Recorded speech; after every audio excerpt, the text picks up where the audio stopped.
Well, Gareth, thank you for sitting down with us. We're going to have a quick catch up with how the season's going, how you view things are getting on this year.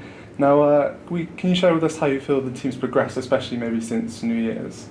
I suppose whenever I first came in, the club was the group of lads that were here was a fantastic group, and they'd worked really hard going through into the start of the year. It wasn't probably the start of the year. They were obviously looking for the results. Were obviously very disappointing, really, for the club. And since then, there's been a few changes. Obviously, has happened, and I think since the turn of the year, it's almost the foundations that have already been put in place for the way they've always wanted to play. They wanted to play a specific brand of rugby, and I feel that they were playing a really exciting brand, which is something people like to come and watch. Obviously, this time of the year, with the weather being rough as it is, it's always hard to maybe play in those conditions. But you know, the guys are going out, they're scoring 4 or 5 tries a game. You know, the biggest thing for me was they were always a very good attacking weapon. It was really about leaking points, and at the minute now we've shored that up a little bit more. Obviously, there's been a few games where there's been a few points scored, but thankfully we've scored more points than the opposition. But there's loads of things for the club to keep working on, and like I said, the group is very exciting, and I'm really enjoying my time so far. Now, you mentioned that the team has no problem scoring, especially recently. Do you feel like as the year goes on, that the focus will be on the defensive side? That as we close to the end of the season, it will be about conceding as few points as possible? Oh well, it obviously is. You know, a game of rugby is pretty simple in my eyes. You know what I mean? You stop the opposition score and you score yourself. At the minute, look, like I said, the guys have been working unbelievably hard, especially in the defensive aspect. You know, James coming in, that was obviously a big part of his game.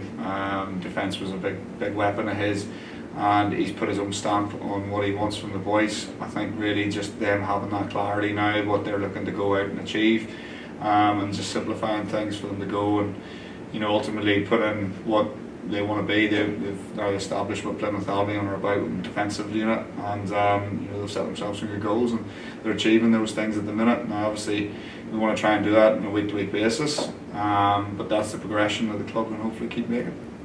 Now, you played with Scaysbrook for a long time at Chiefs. Can you talk to us about the sort of relationship you had with him while you were playing together, and how that's changed now you're coaching together? Oh, well, I've known Jim now, must be 10 years really. Never had the fortune of playing against him. That was a good thing. Well, no, always played with him. He joined the Chiefs in 2010 when we won promotion.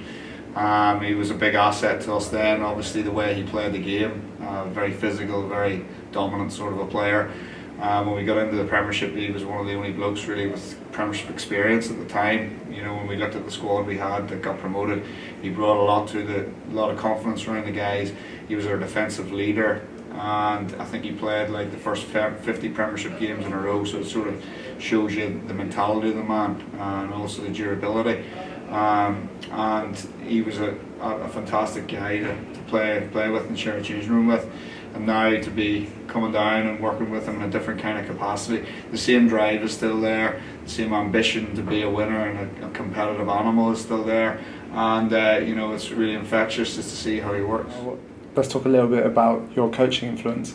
Can you talk us through some of the coaches that sort of you've worked under before, and sort of how they've maybe influenced you now in this role? Well, ultimately, you know, the guys at the Chiefs is really ones that I've worked with for so many years.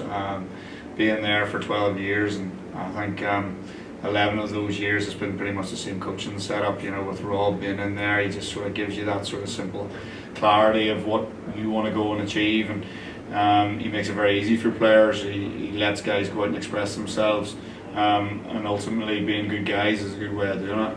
Working under Ali Heath now for many years as well, a fella obviously who has won the European Cup, and as a player played many years at Northampton, and then obviously experiences of playing in Bedford as well. So a guy with numerous stature, and to come out as a coach, you know, he's went on now, he's progressed the club at Chiefs, the style of rugby we're playing up there, and it's really exciting brand of rugby. So those two guys have been really influential on me, and another fella as well as Ricky Pello, you know, a guy who goes out, works really hard with the young fellas at Chiefs, but again the older guys, he's always trying to work hard on boys' skill development. And I think for me, it's if you can take little bits and pieces of what they're doing, You know, I'd be very fortunate to be in that sort of situation, to be able to take little bits and pieces off those three guys.